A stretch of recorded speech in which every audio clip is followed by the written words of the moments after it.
I want to share with you a complete roadmap to pain-free training. So, begins with a bit of an overview. What is this? We say no pain. What does that actually mean? What does this program entail? Where to begin? All that stuff.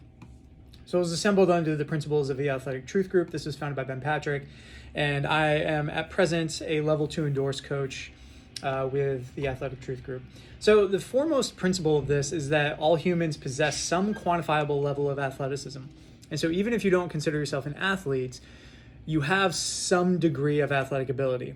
And so to take it very simply, your arm does this, and some people's arms might be not that strong, it might be a little bit inflexible, and other people have like basically arm superpowers and they can throw 100 miles an hour. But that all exists on a spectrum, and you're somewhere on that spectrum. In general, the lower your athleticism, so if we say the totality of your muscle and joint function, if that's low, you're going to generally have more pain, generally have more dysfunction, generally compensate more often, and generally have poorer fitness outcomes. So the pursuit of higher athleticism, i.e. through the ATG training principles, is going to resolve the above. And so this part of this too is movement selection that creates a straight line from point A to point B. So if you take something super technical and complex, like muscle ups or cleans or snatches, the barrier to entry is so high that it doesn't really make sense to approach those until you have certain thresholds met. Whereas if you take a movement that has basically the same physical inputs from complete fragility all the way up to elite athleticism, and the only thing that's different is how much you load or the volume or the intensity, you have a much more elegant way to actually proceed across that line. An example, tib raises versus shin splints. So if you have in this metric and not worried about what it is at present, 10% of your body weight, that would put you in a fragile category. You're more likely to have shin splints, you're more likely to have problems running, you're more likely to have dysfunction through the ankle and knee as a result. As you get up into 15% of your body weight, that's about baseline. 20% would make you athletic. And if you could do 20 reps at 25% of your body weight, that would make you an absolute freak. And also very, very resistant to all of those degradation type symptoms we talked about. Plantar fasciitis,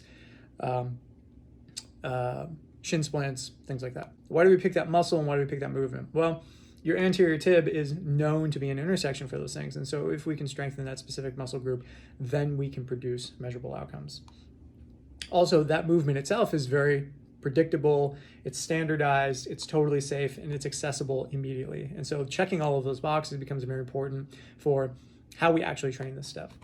And so why is this important overall? Well, most people experience the same tweak over and over and over again. So I play basketball, I roll my ankle, it gets a little bit better. I play basketball, I roll my ankle again. And then you come to the crossroads of, well, can I actually play basketball? Because I just keep rolling my ankle over and over again. Same thing with skiing and knee issues, or Spartan racing and plantar fasciitis, or weightlifting and back pain, you name it. Those intersections are very common amongst people. Most people also get rate limited by their weakest link. And so if my arm is otherwise very strong here and here, but my elbow is basically a piece of garbage that doesn't work very well, it doesn't really matter how strong my bicep is and how big of curls I can do, because as soon as I get into some sort of dynamic place, I'm going to be rate limited by my elbow. And you have more potential than you think you do. Okay, so pursuit down this gradient basically unlocks things that you didn't even know you were capable of. So onwards from there. There are markers to basically all these different things. Without going into it, you basically have your foot, your lower leg, upper back, chest, hips, you name it. We have markers that orient towards those things, that pursue along those gradients, that pull from the outcomes that I just described. So 7 tips to actually making this happen. So first of all, you have to identify the obstacle. There is something in my way. If there's nothing in your way, it's not going to feel like worth solving. And so sometimes if that thing is in your way, but you're just ignoring it, it's bringing it to the forefront and saying, this is a problem and I need to fix it. So it's identifying that thing. Look, back pain is limiting my ability to be a good parent. While you may be a perfectly good parent in terms of your parenting skills, if your low back is constantly hurting, you can't do the things you want, which undermines your ability to be the parent you want to be, and so on and so forth. Pursue your interests, play golf, etc. Commitment. I'm ready to make a change. I sign up with a coach. Naturally, you have to put skin in the game for this to actually work. Mindset. I'm willing to be patient and do what it takes to fix my pain. Fixing pain takes longer than just getting stronger in some bicep curls, so you have to be patient through that process. You have to be willing to learn and experience new things. If you're coming into this with all right, just tell me what to do and I'll do it. Yes, we are here to tell you what to do and how to do it. But if there's no appreciation for how this is intersecting with how your life works and how your back is related to the activities that you're doing, you're going to make far less progress than somebody who is like thinking, oh my goodness, I'm starting to link these things together. Okay, I'm not going to do that. I'm going to do that better.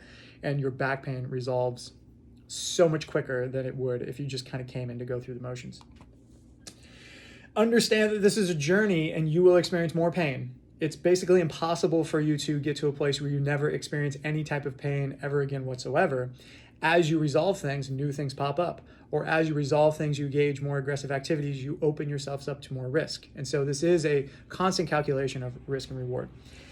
Understand this is going to take time to fully flesh out. So if you were watching this and you were basically at complete broken baseline, everything sucks, everything hurts, expect to spend about a year, maybe more, working on this to see it through to an end of athleticism. At a minimum, if you came in with just a couple of boo-boos and you're actively working out, maybe you can get some appreciable results in 3 or 4 months, but this stuff just takes longer. Success loop. If you succeed, you take on new capacity. If you have new capacity, you can do new things. If you solve your problems, that builds your toolkit for solving new problems, which is an amazing thing. So your obstacle is basically unpacking this just a little bit more. We don't have to go into too much detail. You can pause if you want to read these things. But some ideas are, you have to take the time to solve things. And if they're not a problem, you're not going to take the time to do them. Can you reset your expectations? So sometimes people just live with pain. Hey, does your shoulder hurt? It's fine. No, it's like, does it hurt at all? Like, is it a 1.5 out of 10? Well, this may come as a shock, but your shoulder shouldn't hurt ever. It should be a 0. I literally feel nothing in my shoulders and my fingers right now. It's an absence of sensation. And so if it's a 1.5, that is a stimulus that's telling you something. Okay, so reframing how you think about pain, aiming higher as a result, and so on. These are the questions that I ask when we start to get into a training environment. Where does it hurt? When does it hurt? Does it always hurt? And to like a nauseating degree of finding the origin of that stuff so that we can go in there and solve it. Commitment. You got to have skin in the game. Relying on a friend or doing some program or doing some old PT thing that you did 8 years ago, it's not going to get you where you want to go. And not to dog on physical therapy, but this is a very important intersection. If you do physical therapy, you will get good enough to do ordinary things. Drive, walk, read, sit in the car, take a poop. If you want to do anything extraordinary, and the bar I have for extraordinary is playing around a golf, getting on the floor and playing with your kids. The bar is actually quite low because your body gets into spaces and demands things of you that aren't this sort of like absence of pain while being sedentary. And forget about it if you want to do something high level like ski or do jujitsu or throw curveballs. You have to have a very, very high level of reservoir in your muscular and your connective tissue and your muscles. Most PT outpatient type things are not remotely geared towards doing that for you. They will, however, if you've recently had surgery, get you out of the pain of post-op and into a place where you can use your knee again. That's totally fine. That's valuable. That's amazing. But it's not going to get you to a place where you can jump and run and play soccer again. Mindset.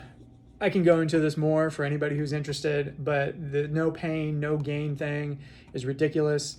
The first rule when we start this training is no pain, no pain, no pain. Now, we may have to occasionally flirt with a 1 or a 2 to figure out where we're at and maybe work through those things to see if that's where we need to be, but we're not going to be gritting our teeth through 6s and 7s and 8s anymore. That is completely done with. Benefit to you is you don't have to work through pain anymore. And it's a relief. I can tell when people go, that hurts. And I go, great, we don't do it. And they go, oh, good. Now I don't have to make these decisions about whether or not I'm going to be able to walk tomorrow. Amazing. You don't want to be having that conversation with yourself. Education. Again, there's a lot here, but the highlights are where you are weak, you are unprotected. Where you are restricted, you will compensate. So pain is a complicated thing. If you have fibromyalgia or you have recurring migraines or you have some sort of accident that happened a long time ago and there's these convoluted things that are happening to you, it's not always immediately obvious how or if pain can be resolved. But if you just have kind of a buggy knee or you just have kind of a sore low back or you just have a shoulder that's been bugging you for a couple of months, you went to imaging, you don't see anything, this stuff is basically magic for that. If you've got an active tear in your shoulder, there isn't a whole lot that doing exercises can do. You can maybe stave off some of the worst pain, but you can't just magically heal that overnight. That is a far more involved long-term process. If things are basically, you get a diagnosis that's general tendinopathy or general low back pain, this stuff is amazing. If basically it can't be diagnosed and it can't be seen, strength and conditioning and flexibility does an amazing job. If they say you have Scheuermann's disease in your low back, it's like, well, I can't change the shape and orientation of your vertebrae, unfortunately. Relapse. There is a thin line between pain and no pain, and we will cross it. We're going to cross it repeatedly. It's part of the process. And here is an interesting thing that happens. As you gain new capacity, you get excited. You go out and do new things. As you go out and do new things, the thing that also wasn't being used, so if I got a buggy shoulder, I'm going to place less stress on this whole system. If my shoulder starts to feel better and I place stress on this system, guess what's next in line to start hurting? The old elbow that you haven't been using. We're going to encounter those things. We're going to fix them. It's all good. Again, it's just part of the process of chasing pain till the end, which is something else we'll get into. Don't mistake absence of pain with acquisition of ability. So a couple weeks go by, people start feeling better. They go, this is great. Can I start going playing golf again or play rugby? It's like, no. You have just gotten yourself barely out of the pain cave, but you're still right there. The entrance to the pain cave is right there. Don't be doing something stupid and jump yourself right back in there. We need to get you miles away from the pain cave so that you can go out and do your merry thing. And I've come up with this athletic continuum to help frame that. So there's basically 3 categories and there's 3 levels of each category. So level 1, you are fragile. Level 1 fragile is basically you're busted, you have a recent injury, you tore something on the basketball court and you can't walk. You are in bad shape. From there, you're kind of like, all right, I'm hanging in there, I'm doing okay, I'm walking around, but like I gotta be cautious. Things are bugging, but I can still get through life and be okay. Level 3 is that sort of forefront of your mind pain is gone, but you know that you are one game away or one weird step away from getting that same buggy type thing again. Most people live here, unfortunately. Like when I talk to people who are in pain, they're kind of always, today it's okay, but last week it was bad. That's here. If you have pain on some sort of recurring basis, you are by default in a fragile position because you can't exert the load on it that you would otherwise put on it if you had no restrictions. You just go out and play basketball. You wouldn't even think about it. But if that knee is just kind of like, I don't know today, maybe if I go light, you are still in a fragile state. So baseline 1 and baseline 2 are kind of in this, now I'm starting to work myself away from this space. And the interesting thing about it is, technically all of your joints right now that don't hurt in baseline 1, maybe 2 if you're being proactive. And what I mean by that is you're kind of always one bad, ooh, man, that kind of felt weird on my elbow, thing away from all of a sudden, man, it's been like 3 weeks. What's going on with my elbow?